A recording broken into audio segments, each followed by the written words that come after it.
suis pleine.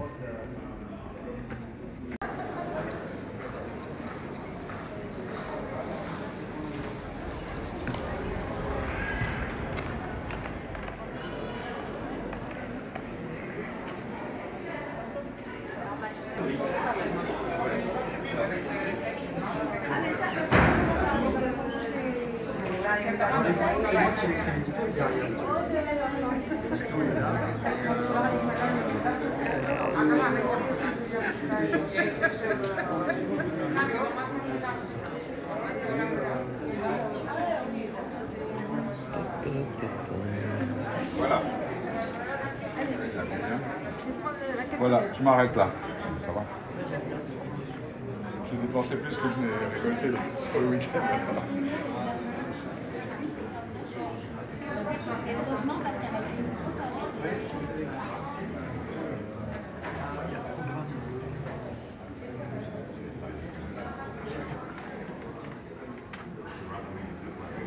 ouais, le 15 heures.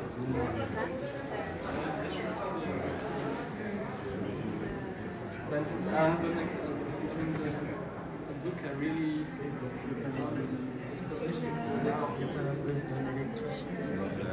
Regardez.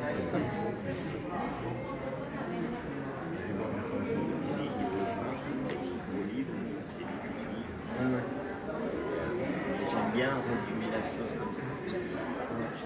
Rien, j'aime bien.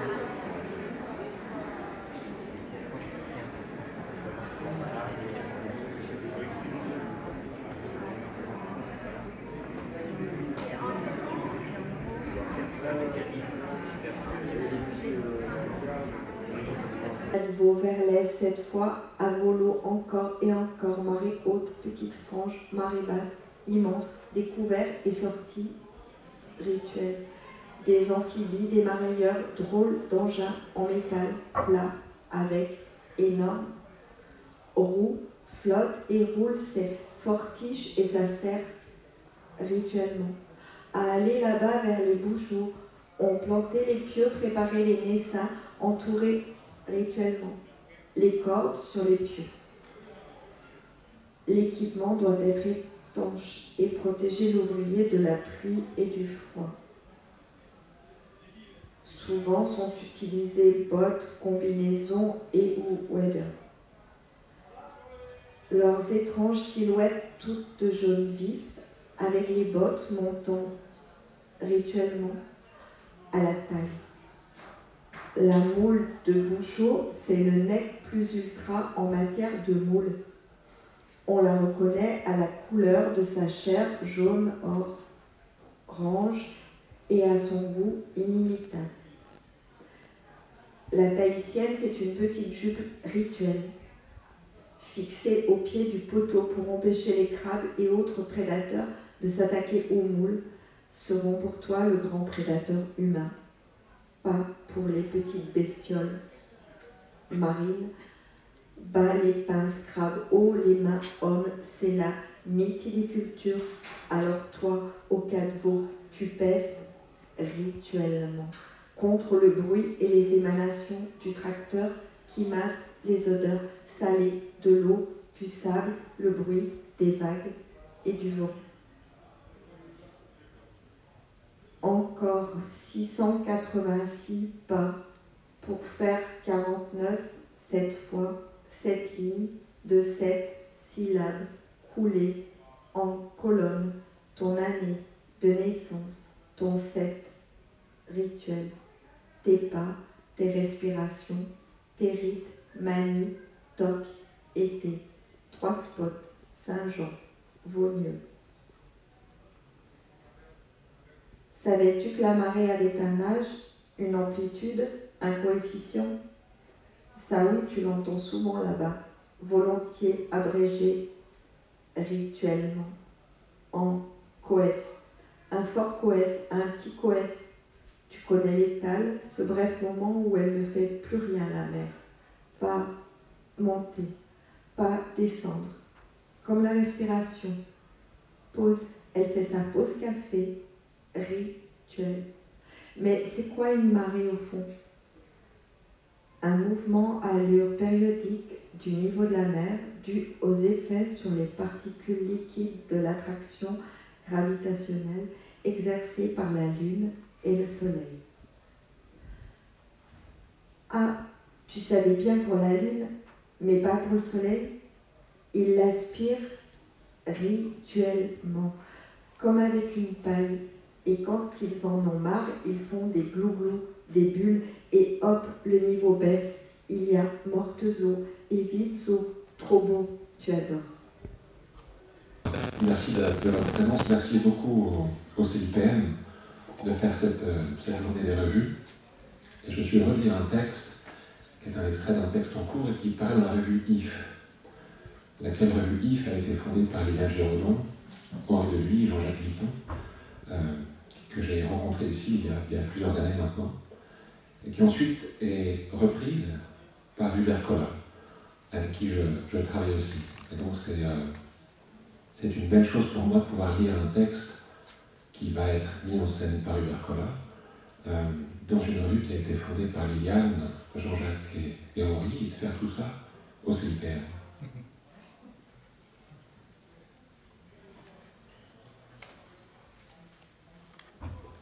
Ce texte raconte une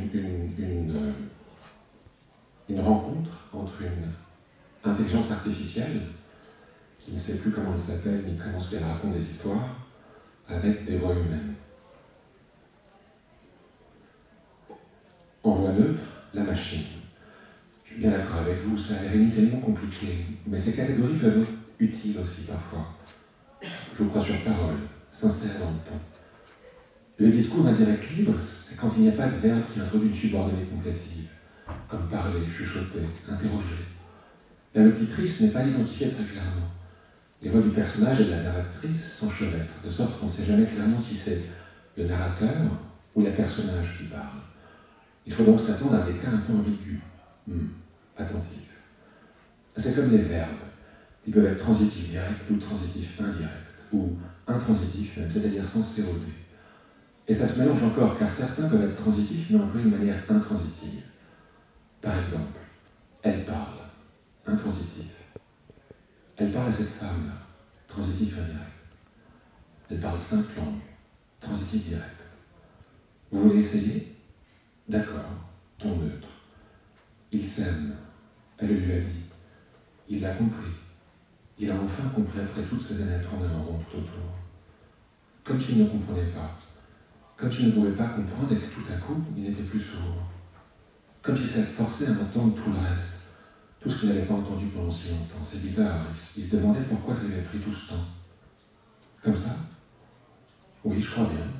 Mais j'y pense, vous, combien de langues vous parlez exactement? Je sais pas, je n'ai pas compté. Je suis en train d'apprendre. Et quels sont vos mots préférés? Difficile à dire, un temps. Les connecteurs peut-être. Oui, sans doute les connecteurs.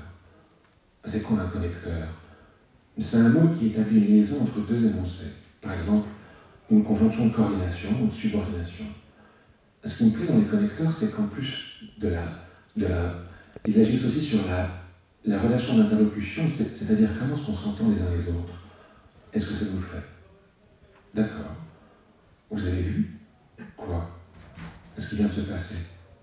Qu'est-ce qui vient de se passer? Ça, juste là.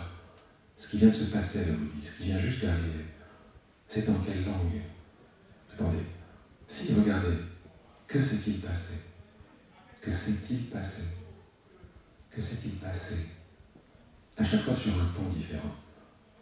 Attendez, essayons plutôt. Vous avez vu ce qui s'est passé hier, là-bas?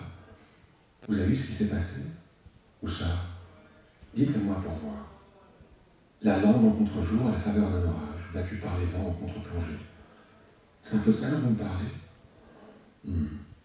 Vous jouez souvent aux jeux vidéo? Vous voulez dire aux constructions d'univers?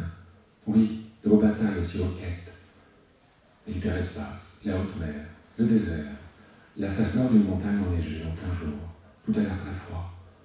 Une rue commerçante, très passante. Une ruelle le jour, la nuit, le matin aussi, en fin d'après-midi. En Europe, en Afrique, en Asie. On voit des vendeurs ambulants. Il y a des banques, une mosquée, un désert. Un intérieur bourgeois. Un intérieur bourgeois, désert à midi. On voit le ciel bleu par la fenêtre ouverte. C'est de ça que vous me parlez? Ce n'étaient pas les décors de jeu, là? Comment ça? Comment trouvez-vous le ciel? Ce ciel est magnifique. Ce ciel est magnifique. Ce ciel est magnifique. Chaque fois sur un ton différent. Un ton. Et vous vous en souvenez? De quoi? Une rencontre. De qui? Une rencontre. Une rupture. Une histoire d'amour. Une découverte scientifique. Une lutte à plusieurs. Une violence économique, sociale. Un sursaut politique. Oui. Et en plus précis, ça donne quoi? Ça donne une cour derrière un tramway qui s'en va. Elle se regarde dans le miroir d'un œil circonspect, silencieuse. Il la prend dans ses bras. Elle le prend dans ses bras. Et en plus précis encore, elle ouvre une porte de taxi. La police les interroge, d'abord calmement. Il la voit de loin, l'observe intensément. Il marche dans la rue en réfléchissant. Elle est comme saisie, emportée par ce qu'elle voit, elle en reste sans voix.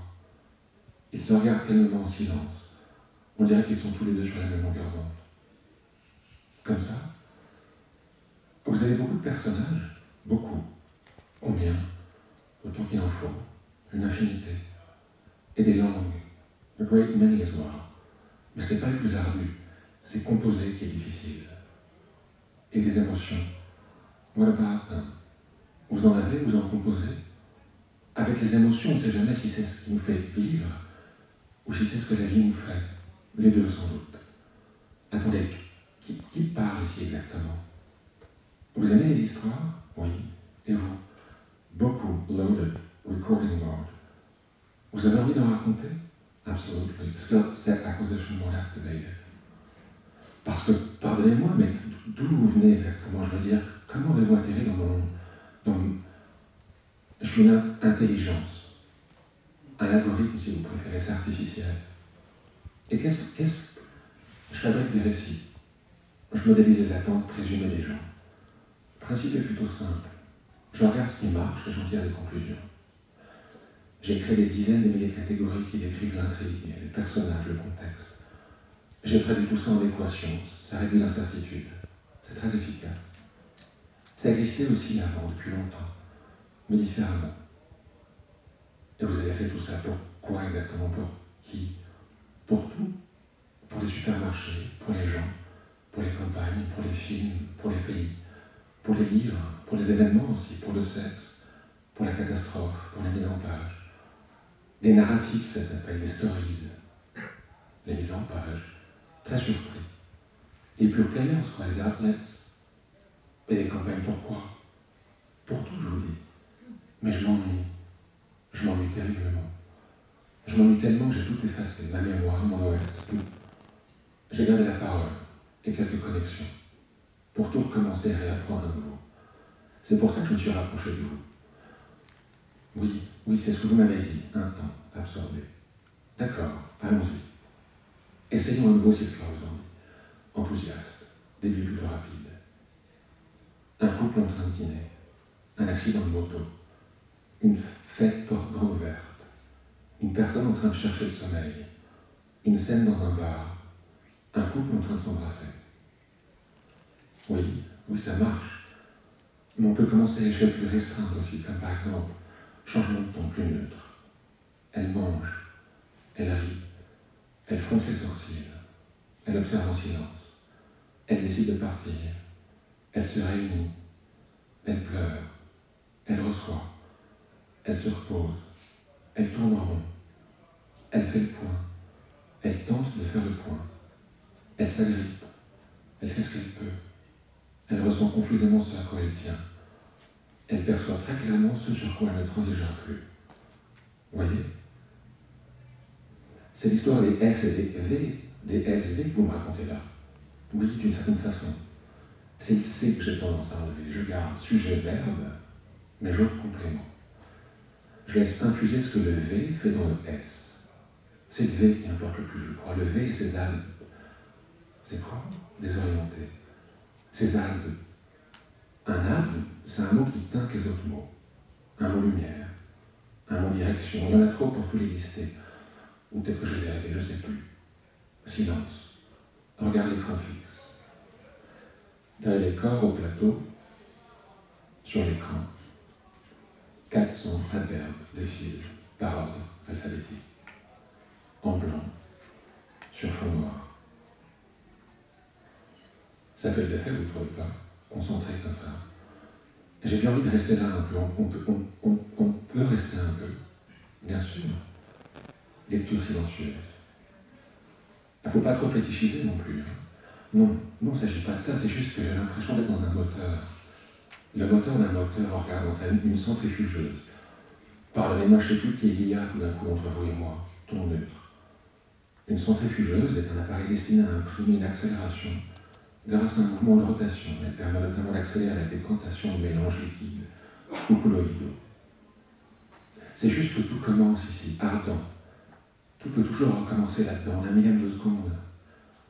Ça fait de l'effet, vous ne trouvez pas? J'ai envie d'éviter ici. On peut rester 30 secondes de plus? Je vous en prie, toujours neutre. Sous l'effet de la rotation, une accélération ou force centrifuge est appliquée au contenu. Le corps dense est ainsi séparé du corps moins dense. Ça fait un bien fou.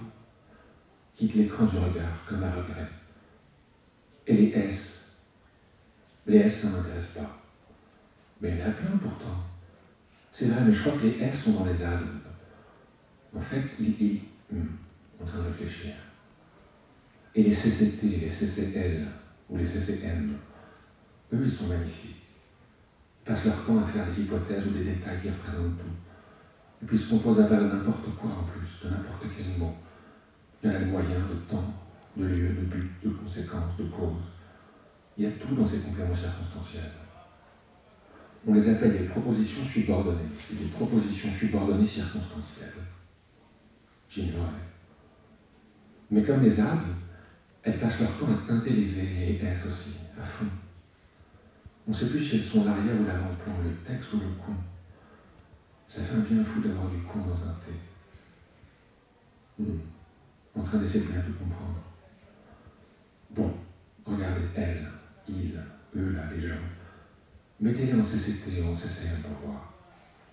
Ok, petit temps de réflexion. Alice parcourt lentement les 103 mètres de l'allée R9 pour rejoindre Samuel, dont on aperçoit la silhouette à l'autre extrémité du hangar. Son casque anti-bruit glissé sur les oreilles, elle semble ne pas remarquer les rayonnages de 32 mètres de haut qui défilent sur les côtés, tandis qu'elle progresse à travers les hectotonnes de marchandises en tout genre, qu'Amazon trie et dispatche 24 heures sur 24, 7 jours sur 7. On a des vieux en temps ou en moyen. Oui, je sais, mais j'aime bien les vieux aussi. Ok. Puis on avait du temps. D'ailleurs, j'ai l'impression qu'ils ont tendance à se mélanger entre eux. Je suis pas sûr qu'il faille trop se prendre la tête avec ces catégories-là. Elles sont souvent en train de réfléchir par derrière lui. En moyen maintenant, ou cause, je sais pas. Ça donne. Elle court sur le boulevard des Maréchaux à l'aube, l'air pénétré. Son corps est ferme, le regard calme. Il faut que ça change là. Elle est enfin prête à sauter le pas, se dit-elle à elle-même, au rythme de ses bras, de sa foulée qui expire régulièrement. Ça ne peut plus continuer comme ça n'a aucun sens. Le confinement a du bon tout compte fait, ça déconfine d'être face à soi-même. Elle est prête maintenant, elle le sait. Ok, mais qui est la cause de qui dans votre exemple là? Et puis où elle va comme ça? Je suis pas sûr de m'y retrouver. Vous allez super vite en réalité. Trop peut-être parce que là, oui, mais j'aime bien moi. Ça allège ces départs d'histoire, ces histoires qui démarrent d'un coup comme ça, qui sont comme un citron, comme un espresso, comme une ligne de coke. On verra bien où ça nous mène, ou ce qu'elles font nous. Peut-être, mais l'idée était plutôt de... Si, je vous assure.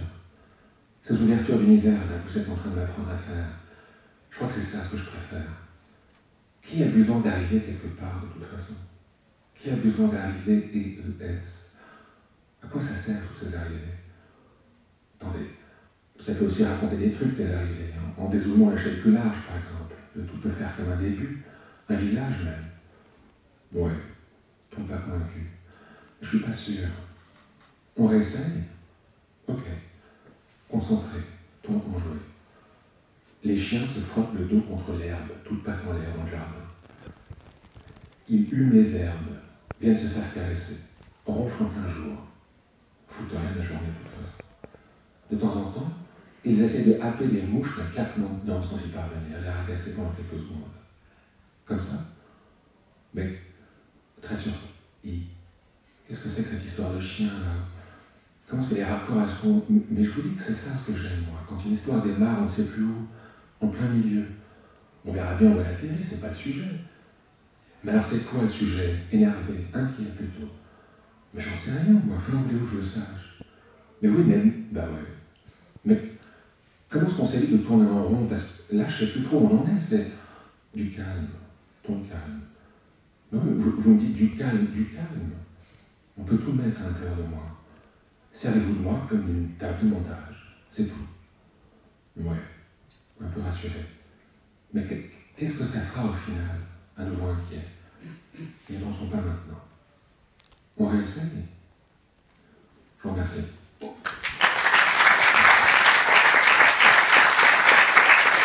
Merci de si nombreux. Déjà, je suis très touché de succéder à la revue des générations pour la simple et bonne raison que Manuel Joseph a été un compagnon de route dans Cockpit jusqu'à sa mort qui est survenue en octobre 2021. Et on l'a souvent publié dans la revue et aussi il portait un regard sur chaque numéro qui était très très utile pour nous, pour développer la revue. Voilà, depuis sa création en mai 2020. Et je suis ravi d'être en compagnie de Fred Nefché, qui est aussi un compagnon de route de la revue. Et d'ailleurs, il a encore participé au dernier numéro. Qu'est-ce que la poésie pour vous? C'est-à-dire qu'il a répondu à la question parmi 227 autres invités. D'ailleurs, je vais vous lire tout de suite sa réponse. Je peux, Fred, la lire de... Absolument. Je pas le choix. Je peux pas dire non. Puisque c'est pas de la poésie, mais une réponse, je me permets bien sûr. de la lire. La poésie, c'est Zorro, le vengeur masqué, vêtu de noir, la nuit, et Don Diego de la Vega, le jour, se faisant passer pour un homme de lettres. Et avant de vous laisser en compagnie de Fred, j'aimerais aussi vous dire qu'il a été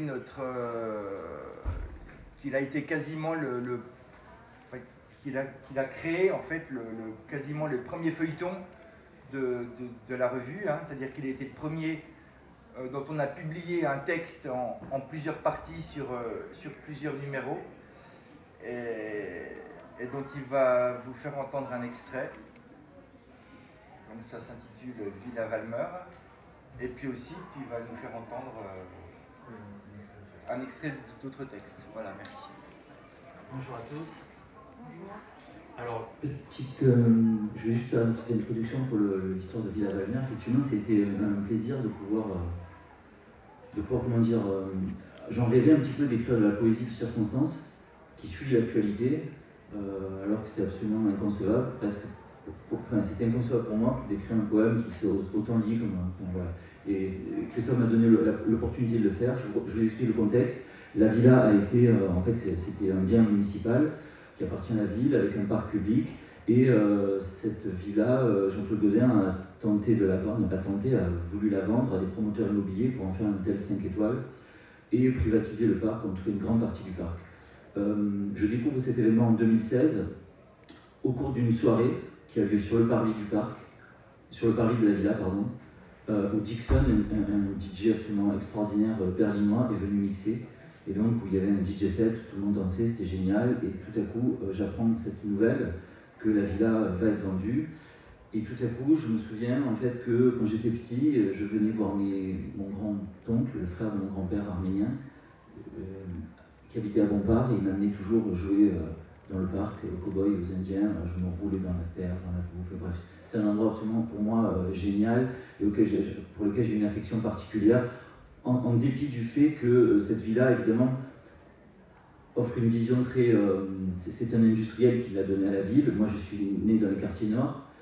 Je me suis quand même senti toujours, comment dire, j'ai toujours senti que cette vie-là était un bien commun. Vous connaissez l'histoire aujourd'hui, beaucoup de promoteurs immobiliers, ou en tout cas beaucoup de personnes très fortunées, confisquent le littoral. C'est un problème qui existe partout dans le monde et ça me choquait que ça puisse arriver chez nous ici à Marseille. Voilà, Villa Valmer, donc épisode 1.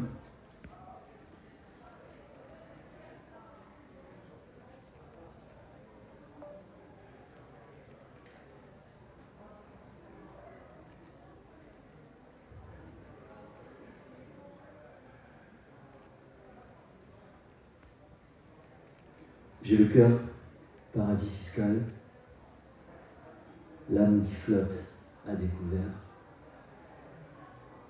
Mes poumons ne sont qu'une escale qui mène à toi, Villa Valmer. Dixon mixe en kimono noir, ton parc dans la chaleur humide, la sueur des gens, la lueur du soir, un dance floor d'avant le Covid. On est bien, Clara, Denis, Vincent et moi, le corps calé sur tes battements, aussi d'éclat que ton soleil est beau couchant. Dixon sourit, la nuit s'installe, virement offshore débit d'enfer. J'ai le sang deep house littoral, les yeux perdus dans l'atmosphère. Villa Valmer, je veux te protéger des yakuza qui sans fusil veulent te faire du mal.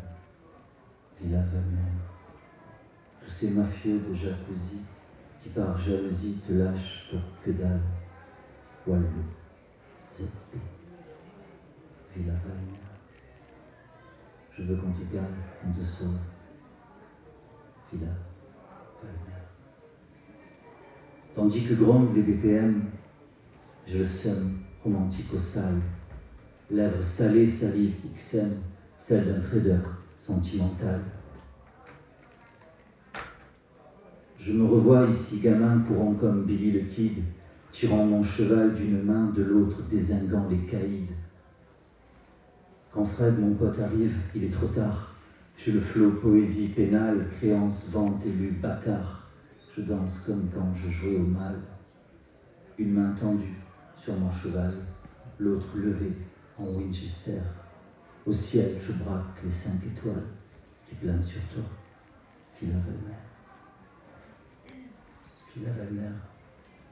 Je veux te protéger des yakuza qui sans fusil veulent te faire du mal. Villa Valmer. Tous ces mafieux de jacuzzi qui par jalousie te lâchent pour que dalle. Walou, Zeppé, Villa Valmer. Je veux qu'on te garde, qu'on te sauve. Villa Valmer. Donc, c'est bon? Attends. Donc, Décibel, c'est un poème que j'avais écrit il y a quelques temps et que j'ai mis en musique. Je vais en lire un petit extrait.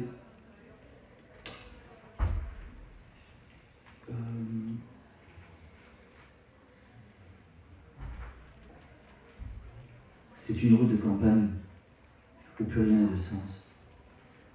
Tu demandes des clopes au premier venu pour un rêve pourri qui finit dans un champ, à la terre dévorée, en volute. C'est une route de tranquillité, une route sauvage, un désert américain dans les yeux de Cobain ou d'Afghanistan. Et Mélanie, allez tous vous faire enculer. Tu t'oublies. C'est une route de fortune qui finit en sortie de route, qui finit en sortie, qui reprend. C'est un troupeau de vaches qui traînent, qui s'ennuient, qui regardent dans le vague à l'horizon, googlisé, tout plus rien ne nous parvient vraiment directement. Juste l'écho fluorescent des écrans des tablettes, des cellulaires avec le mot cellule dedans. Le raccourci, le résumé, la syntaxe simplifiée, le recul désolant. Tout le monde se lâche au bleu des LED. Tout le monde se crame aux lumières des tactiles. Les visages sont blancs de ce côté de la planète, non? Les visages sont blancs de ce bord de la mer. La peur a pris le dessus. Les visages sont blêmes même du côté de l'océan. Comme quoi, rien n'est acquis, rien n'est certain. Et cette sensation douce lorsque tout se détend. Une injection de foudre dans le sang. Et cette sensation douce lorsque tout se détend. Comme il est facile de crier du sommet des falaises à l'écho qui revient, comme il est facile de se prendre pour eux, comme il est facile de se prendre pour personne. Ils n'ont pas vu la route, le virage, ils n'ont pas vu la mer, ils n'ont pas vu la barge, le port, la marche, ils seront grands, ouais, c'est ça, ouais, on s'en fout, nous on fait des doigts tout le temps. C'est l'ascension des rois fragiles, tous ne parlent que de campagne, de campagne, de campagne, de campagne. On a gagné la ville, on a gagné les champs, on a gagné la cime et les régions, on a pris les commandes, il n'est question que de campagne, oh, à celle des prairies imaginaires de mes rêves d'enfance que je n'ai connus qu'ailleurs. Souvent mon orgueil me dresse, je prétends, oui. Je suis un tourbillon, un moulin, une toupie, des milliers de bouches face au néant. Quelle adhérence ai-je avec ce monde? Quitter la trajectoire, changer d'orbite, mélanger l'isolant, dissoudre le présent, se répandre. Tout peut sembler impossible. Impossible ou trop grand. Quitter la trajectoire, épouser la pente sous les décharges de 1000 volts, c'est mon seul élan. Point de mire parfait, anticiper les représailles, imaginer, écrire la route globale, se sentir puissant, cheval, immense, arche, refuge, mythe inspirant. Chaque nuit, moi je fais des strikes avec mes yeux dans les étoiles, et encore, je m'arrache les cils, la tête en l'air, la bouche comme un canon fumant. Moi, dans la tête, le son est sombre et lumineux. Je suis aux commandes d'une flotte, missile de molécules, un champ profond qui arrose tout à l'évidence. C'est grand. Moi je fais des rides, pas des fast-food. Sur l'acétate, c'est tellement fat. Mon mur cyprine généralise sous anesthésie quasi générale. L'écran défile et moi je plane souvent. La violence des orages, l'immédiateté du désir, la soudaineté des éclairs, l'envahissement de l'envie, la fougue du démon. Si vous saviez comme le dégoût est grand. Un détonateur dans le cœur, une mèche à blanc, un moteur bruyant, l'odeur d'une étrange médecine qui envahit tout, la rue et clim, le tabac vide, il y a juste deux meufs et un vieux qui... fait quoi au juste devant? Jusqu'au matin, partout, c'est des poursuites, des go-fast, des communicants, l'ego flasque et nauséabond, qui étouffent tout, et rasent des foules de crânes à l'œuf tricolore, rouge, bleu, blanc, rouge, bleu, blanc. Et moi, je prends des photos avant que les filles n'arrivent. Des clichés, pas des preuves, comme c'est la nuit, de toute façon, sur mes rétines, on n'y voit rien, et moi, je trouve ça juste trop beau. La violence des orages, l'immédiateté du désir, la soudaineté des éclairs, l'envahissement de l'envie, la fougue du démon. Si vous saviez comme le désir est grand.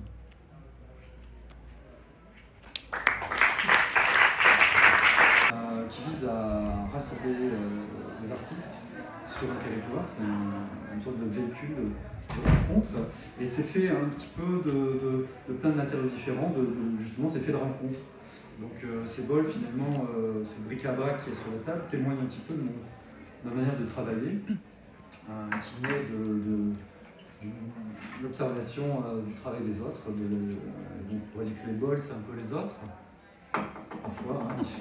Et une manière d'observer comment ils résonnent. Ils résonnent avec leur tête, mais aussi ils résonnent dans l'espace. Alors la relation aussi à la revue, hein, c'est la gestuelle. C'est une revue qui contient à chaque fois 10 affiches. Donc ces 10 affiches ne sont pas liées les unes aux autres au sens attaché, et on les tourne, on les manipule. Et donc la question gestuelle, elle est présente aussi dans mon projet de revue et dans mon projet d'écriture et mon projet éditorial en général. Je m'attache au geste. Et on retrouve cette pratique du geste dans ma pratique musicale et poétique et artistique, puisque je suis aussi artiste plasticien. Là, les derniers numéros de la revue, donc les 4 derniers numéros, c'était le prochain qui sort, ce sera donc Psychopathe, associé à la question animale. J'ai invité à ce numéro Nadine Agostini, ici présente, hein, ça fait plaisir de la voir. Et au numéro Maxime Hortense Pascal, qui est aussi présente. Et donc à chaque fois on invite des artistes, c'est une revue plutôt graphique, mais on invite deux auteurs pour un essai ou pour une écriture poétique. Précédemment, c'était Fausse Monnaie, la question de l'argent qui traverse l'économie de la micro-édition, l'édition en général, a été posée à travers ce numéro 5. Et le numéro 4, c'est Habiter l'indivisible. Et avant, il y avait une revue d'anthologie qui s'appelait Charcuterie et lutte libre. Voilà, la lutte, c'est aussi un motif important de ma réflexion éditoriale et artistique. Voilà, donc maintenant je vais produire des sons. Cédric Lory va aussi participer à la revue. Il est ici présent, il va intervenir, il va dire un texte qu'il a produit pour le numéro 4, pardon, 4, Habiter l'indivisible.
La langue.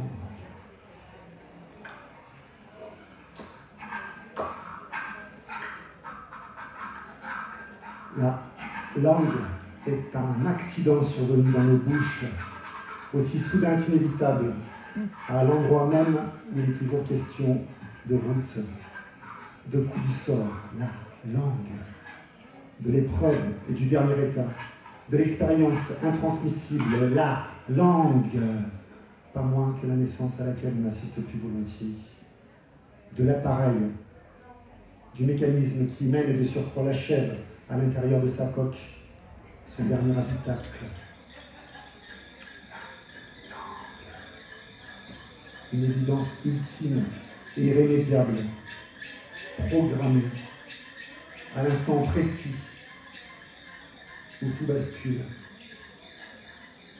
Y rester et s'y perdre. Inéluctable synonyme. Impossible désincarcération. Roue libre dans le non-sens de sa non-signification. Sa vitesse prise dans son élan. Ni ralenti, ni sur place. Sans plus de traces, ni d'indices. Cette langue figée, tant défaite qu'allongée, certes. Quel signe, peut-être, sans aucun son, qu'aucune syllabe n'aurait su prononcer.